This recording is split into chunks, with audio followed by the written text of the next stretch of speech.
Salut à tous, je suis de retour pour une autre vidéo et ça faisait un certain temps que je n'en avais pas fait. J'ai un horaire très chargé dernièrement qui m'empêchait de faire des vidéos assez régulières. Je vous rassure, je vais en faire d'autres assez régulièrement. J'ai déjà prévu une vidéo prochainement sur la série The Boys qui est sortie tout récemment sur la plateforme Amazon Prime que j'invite à découvrir, qui est basée sur le comic du même nom. Et aujourd'hui c'est une chronique BD sur mes lectures récentes. J'ai 4 BD pour vous, 2 Marvel et 2 DC. Je lis beaucoup dernièrement, je suis très content, j'ai le temps pour quand même lire des BD, entre autres grâce à mon travail. Bref, je commence sans plus attendre avec ma première BD, qui est la suite d'un tome que je vous ai parlé récemment, qui est Old Man Hawkeye, tome 2, chez Marvel et Panini Comics en France, qui est Justice Aveugle, qui est le deuxième et dernier tome des aventures de Old Man Hawkeye, qui est dans le fond une préquelle à Old Man Logan, qui est une des meilleures BD de Wolverine de tous les temps. Si vous ne connaissez pas Old Man Logan, foncez découvrir ça. Je pense que j'en ai déjà parlé dans ma dernière vidéo BD. C'est un univers alternatif qu'on suit un vieux Wolverine vieillissant dans un monde post-apocalyptique. C'est vraiment très intéressant. Ils ont voulu exploiter le filon, comme on dit, et ils ont fait d'autres BD avec Wolverine, et ils ont commencé à travailler avec d'autres personnages de cet univers-là. Et un de ceux qui étaient les plus importants était Old Man Hawkeye. Et le premier tome, je l'avais beaucoup aimé, qui est surprenant parce qu'à la base, c'est pas un héros qui vient me chercher. Autant j'adore Green Arrow chez DC, qui est vraiment un personnage très intéressant, avec une univers très développé. Dans le univers de Marvel, je trouve que Hawkeye, ou œil de faucon en français, il n'est pas tant développé comme il devrait être. Il n'y a pas une univers si diversifié. Mais là-dedans, il y a une belle histoire. Il y a un développement vraiment intéressant. Il y a un enjeu profond. J'ai beaucoup aimé ça. Le personnage a vraiment une belle évolution psychologique. Il est très torturé. Il est très pensif sur la vie. Là, il y a beaucoup de lumière, mais je vais vous mettre des belles pages en montage. Mais j'ai bien aimé les couleurs, les designs, c'est très grisâtre. C'est pas coloré, pas en tout. C'est très sombre comme univers, ça représente bien l'univers de Old Man Logan. C'est un bon suivi. Comme je dis, c'est une préquelle. Dans celui-ci, on a droit à beaucoup de flashbacks qui expliquent entre autres pourquoi Hawkeye a survécu à les événements qui ont créé l'univers de Old Man Logan, qui est assez un enjeu. Et ici, on voit vraiment plusieurs flashbacks qui sont vraiment très intéressants et très percutants. Moi, j'ai eu des émotions. Je me suis attaché au personnage Hawkeye, j'ai voulu en lire plus, tellement que je trouvais ça profond. Et il y a un beau développement dans ce tome-là qui se finit très bien. Sur le pont avec la BD Old Man Logan. Cette BD-là fait le lien avec Old Man Logan, qui a un beau lien à faire entre les deux, même s'il y a un petit espace qui sépare les deux, ça se suit très bien. Par contre, je liserai quand même Old Man Logan en premier, avant de lire ça, même si c'est vu comme une sorte de préquel. C'est vraiment très intéressant. Et on suit toujours aussi, on peut le voir en arrière-page de la couverture, qui est Bullseye, qui est l'ennemi principal de cette histoire-là, qui est un ennemi de plusieurs méchants, d'autres, entre autres Hawkeye, c'est un petit plus grand méchant. Et donc il va continuer à être pourchassé dans ce tome-là. Les héros vont beaucoup se déplacer dans une Amérique encore une fois post-apocalyptique. Ils vont passer un certain temps, j'ai apprécié ça au Canada, vu que je suis canadien, québécois. Ils vont passer un certain temps au Canada, il va y avoir quelques petites références, entre autres aux héros canadiens qui existent dans le monde de Marvel. Et il va y avoir des clichés canadiens évidemment, l'hiver, les forêts, tout ça, dans la BD, mais reste que c'est bien d'avoir pris cette partie-là d'histoire. Vraiment une bonne BD. Même si je sais que ça n'a pas été aussi apprécié que ça aurait dû, moi j'ai apprécié vraiment l'histoire. Ça m'a donné le goût de lire un peu plus de Hawkeye. C'est un héros que j'ai mis plus de côté. Mais vraiment, j'ai aimé le voir dans cette histoire-là. C'est vraiment très intéressant. J'invite à découvrir l'univers. Et c'est juste en 2 tomes. Donc ça se lit assez bien. C'est pas très épais comme BD, c'est assez mince. Mais c'est des bonnes histoires et on sait s'emporter dans cet univers-là qui se détache des univers habituels qu'on lit dans l'univers de Marvel. Donc je continue avec une univers, comme je disais, habituel de l'univers de Marvel. Ici c'est Punisher Legacy, tome 2. Donc on suit l'histoire récente du Punisher. Ce tome-là s'appelle Criminel de guerre. On suit toujours un Punisher qui est armé, comme on peut voir sur l'image, de la War Machine, que dans le tome précédent, il avait obtenu d'une manière plus ou moins douteuse. Et il s'en servait pour faire la justice. Dans le dernier tome, il était parti en Europe, éliminer une dictature dans un pays fictif. Et là, ce tome-là, il est de retour aux États-Unis, à New York. Et les événements se suivent directement après The Secret War, qui est un crossover récent de l'univers de Marvel, qui a touché tout l'univers de Marvel. Et le Punisher était l'un des ceux les plus impactés par cet univers-là. Et il est rendu l'ennemi numéro 1 des super-héros.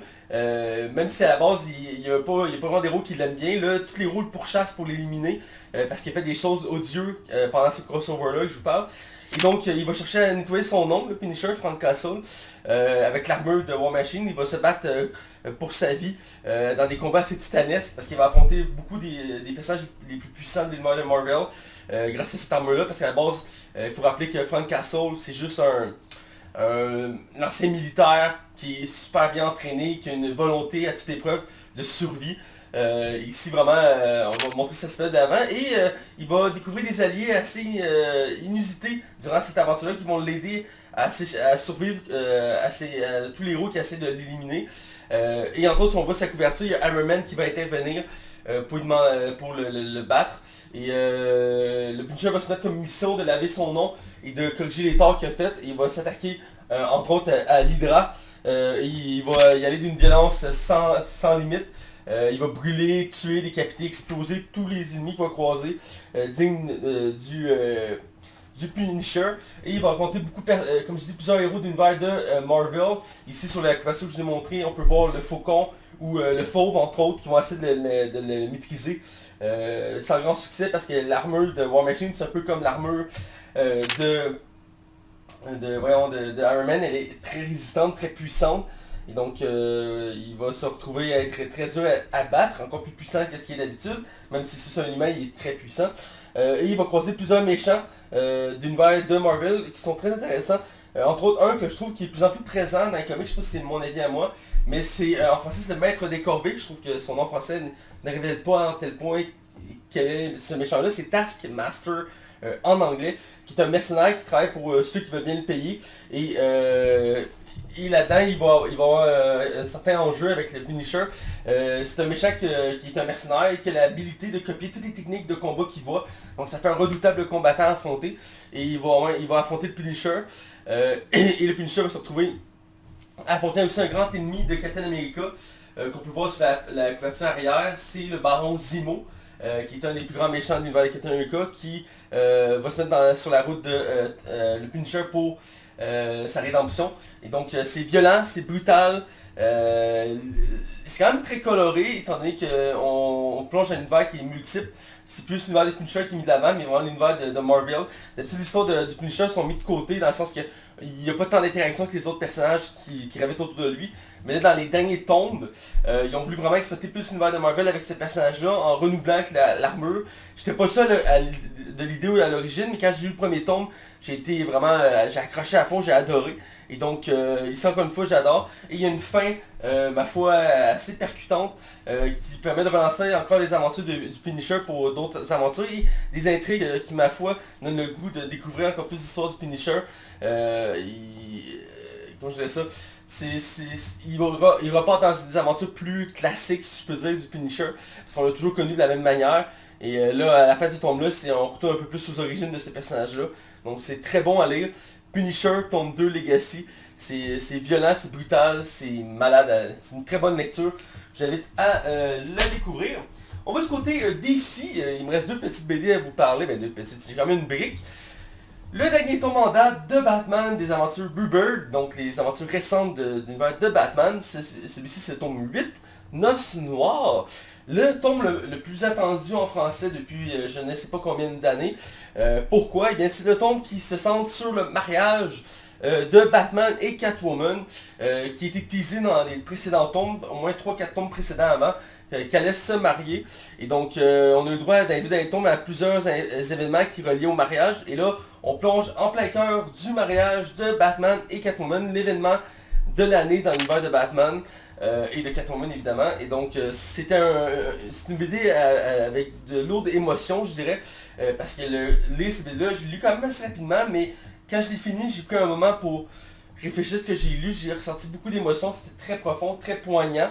Mais j'ai adoré le tome, même si le mariage en tant que tel, je ne vais pas vous spoiler les événements du mariage, m'ont choqué et je ne pourrais pas être déçu. Mais je m'attendais pas à ça comme événement pour le mariage de Batman, même si avec Batman, il faut toujours s'attendre à des surprises. Dans le cas présent, j'étais quand même assez... je cherche le mot, mais c'est pas... je pourrais dire un petit peu mitigé. Comme d'habitude, pour tout ce qui est d'ici, on a un résumé et les personnages principaux de l'histoire. D'ici, si on voit, on a Batman, Catwoman, Alfred, Mr. Freeze, Jim Gordon et Holly Robinson, qui est une amie à Catwoman. La BD part vraiment... Les trois gars de la BD se sentent vraiment sur la relation entre les deux. On va aller du passé au présent. Une page sur deux, c'est une histoire du passé, et la page de l'autre côté, c'est le présent. Ça va montrer le développement du début des BD de Batman des années 50 à aujourd'hui, la relation qu'il a développée avec Catwoman depuis tout ce temps, avec l'évolution de leur costume, leur relation, la première fois qu'ils se sont rencontrés, qui est un élément classique de l'univers de Batman. Tout ça jusqu'au fatidique mariage des deux. On a une belle image ici de couverture. Et vraiment, c'est fou comment la BD est très lente en termes d'action, mais il développe tellement bien l'aspect amoureux des deux. Je vais vous montrer une image là, juste ici. De chaque côté, on a les pensées. D'un côté, on a les pensées de Catwoman et de l'autre côté, on a les pensées de Batman. On a une image qui représente leur relation, le point de vue de l'autre. Et vraiment, quand tu connais ces personnages-là depuis tout ce temps-là, tout ce qu'ils ont vécu, puis tu lis ça, ça vient te chercher, c'est incroyable. Et comme je dis, ça vient, encore une autre, j'en ai tellement de belles images, ça vient tellement te chercher. Et comme je dis, il y a une twist avec le mariage qui va vraiment sûrement choquer beaucoup de monde. C'est pas déjà le cas. Il va y avoir aussi une histoire qui a été écrite, après d'après 3 histoires totales, le 2/3 c'est sur le mariage. Il y a une courte histoire dans le milieu, c'est une vieille histoire qui date des années, je pense que c'est 70, qui se passe sur Terre 2, autour de la relation de Batman et Catwoman d'un autre point de vue, avec des vieux dessins qui d'habitude me dérangent. Mais dans le cas présent, j'ai apprécié voir ça vu que c'était pas d'une longue durée. Ça permet d'être nostalgique. Et finalement, la dernière partie de la BD, j'ai trouvé la plus choquante.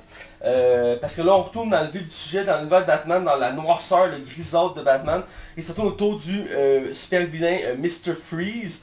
Qui est un vilain qui est d'abord un scientifique qui, suite à un accident dans un laboratoire, doit maintenir son corps froid. Et donc, il va porter un costume en conséquence. Et il va créer des armes qui permettent de projeter de l'énergie de glace. Et donc il va être obsédé par le fait de sauver sa femme grâce à ses techniques de congélation. Il va s'attaquer plusieurs fois à Batman, c'est un méchant très iconique de l'univers de Batman. Et dans les Rebirth, il avait été peu exploité dans les tomes principales, dans le All-Star Batman, que je pense que j'ai jamais parlé dans mes vidéos que j'ai ici dans ma collection. Il y a un tome qui est en partie sur lui, mais qui est assez bref. Mais là on retourne sur Mr. Freeze et on travaille sur le côté psychologique. Parce que Batman, l'histoire c'est tout de suite après le mariage et Batman est dans un état assez particulier suite à ce mariage-là. Et vraiment, c'est, ma foi, c'est venu me troubler cette histoire-là, mais c'est une des meilleures que j'ai lues de Batman, dans le sens que le côté développement du personnage de Batman, la psychologie dans cette histoire-là est vraiment poussée à fond. Batman, dans cette histoire-là, on met du fait que Bruce Wayne et Batman, c'est comme deux entités, si je peux dire, et que Bruce Wayne, à un certain point, n'aime pas Batman, mais en même temps, il y a une nécessité à l'avoir. Donc c'est vraiment mis de l'avant dans cette histoire-là. J'essaie de pas trop spoiler l'histoire qu'il y a là-dedans, mais vraiment, ça vaut le détour. L'histoire de Mr. Freeze m'a vraiment choqué, mais elle était vraiment très bonne. Mais reste que c'est pas la BD avec le plus d'action qu'on a pu avoir, c'est très peu d'action. C'est vraiment le côté émotion qui est mis de l'avant. Mais c'est très bon et il fallait le faire parce qu'après 3-4 tomes de teasage, il était temps de voir le fameux mariage entre Batman et Catwoman qui va rester dans l'historique, je crois, des histoires classiques de Batman. Et j'invite vraiment à le découvrir, c'est vraiment très bon. J'étais hâte de voir la suite des événements dans les prochains tomes de Batman.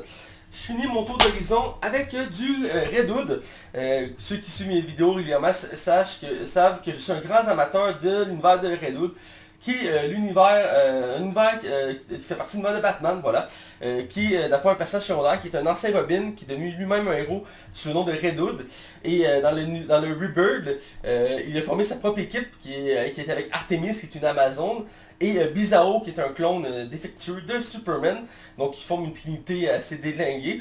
Et ceci est le 4e volume en anglais. Quand j'ai déjà fait de mention, je pense, dans mes autres vidéos, mais pour l'instant, les Red Hood n'existent pas en français. Ça va changer en septembre. Urban Comics, qui édite en français les BD de DC, ont annoncé qu'elle allait sortir les Rebirths de Redwood, enfin. Je suis très content, mais un peu déçu, parce que j'attendais depuis bien longtemps, j'ai fini par céder en anglais. Donc je regrette pas, c'est très bon pareil, mais c'est sûr j'aurais préféré les lire en français, mais bref, pour ceux qui veulent le lire en français, vous allez pouvoir très bientôt les lire. Et donc le volume 4 se nomme Goodnight Gotham, qui on suit toujours, comme je dis, les aventures de ces trois personnages-là, mais surtout Redwood. Dans ce tome-là, vraiment c'est la psychologie de Redwood qui est mise de l'avant. Même si chaque personnage a droit à son moment clé, il y a vraiment de l'action en continu dans cette BD, c'est très sombre. Parce que c'est l'univers de Batman, il faut le dire aussi. Mais en même temps, on va voir les travers du monde de Batman, mais aussi de Redwood, ses réflexions, son interaction avec son équipe. On arrive à un point culminant de l'univers de Redwood, parce que ce tome-là est le dernier des tomes Rebirth de Redwood, parce que j'ai le prochain tome, mais c'est la suite, mais c'est plus du Rebirth. On va voir beaucoup de références à l'univers de Batman, mais aussi l'univers que Redwood a bâti lui-même. Ici, on voit tous les compagnons qu'il a déjà eu ou qu'il a actuellement dans son équipe. Et donc, l'histoire est vraiment percutante. J'aime beaucoup ce trio-là. Je trouve qu'ils ont chacun leur importance dans l'histoire. Ils sont tous égaux. J'aime beaucoup Bizarro, son évolution dans l'histoire. À la base, c'est un personnage qui est très unilatéral, dans le sens qu'il est pas très, il est dur à développer vu qu'il n'a pas vraiment de personnalité. Dans l'univers de Redwood, on a aussi donné une personnalité très intéressante, avec des enjeux vraiment complexes. Artemis aussi, même si elle est mis un peu plus en retrait dans les derniers tomes, est toujours très intéressante, puis elle fait celle qui a le plus d'interaction avec Redwood. Et finalement, Redwood, qui est le personnage principal, vu que c'est le nom de sa BD, Redwood and the Outlaw, eh bien, toujours très intéressant. C'est un personnage, je trouve, vraiment particulier, complexe, qui, dans un sens, est très malchanceux comme personnage, parce que tout ce qu'il essaie de faire, c'est de faire la justice, et il va toujours des choses qui se mettent en travers son chemin. Et la fin de la BD est d'une brutalité, une violence inouïe.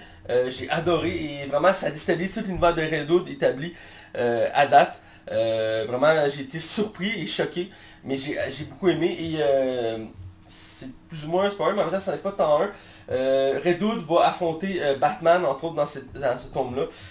C'est pas la première fois qu'il le fait, Redwood a déjà affronté Batman, mais ici vraiment c'est un combat assez intéressant, qui est quand même assez bref, mais qui donne le ton sur comme je disais ça, la relation de Batman et Redwood, ou Jason Todd de son identité civile. Vraiment j'ai trouvé ça intéressant, et qui va avoir un suivi dans le prochain tome que je suis en train de lire, je sais pas où dans mes affaires, je voulais vous le montrer, mais bref, en même temps ils ont changé le format n'est plus le même, mais bref, Redwood c'est excellent, ça continue à la lecture, les BD continuent à sortir, j'adore Redwood. Comme j'ai dit plusieurs fois, c'est un univers qui est méconnu, un univers de Batman. On connaît Batman par défaut, on connaît Catwoman, on connaît Nightwing qui est le premier Robin de Batman qui devenait indépendant, mais Redwood, souvent, lui c'est le négligé de la gang, et vraiment c'est lui que je trouve qui vaut le plus de détours à part Batman. Donc je vous invite à découvrir. Le volume 4 est toujours aussi excellent. L'action est bonne, le développement aussi. Et très choquant, la fin est très saisissante, très choquante.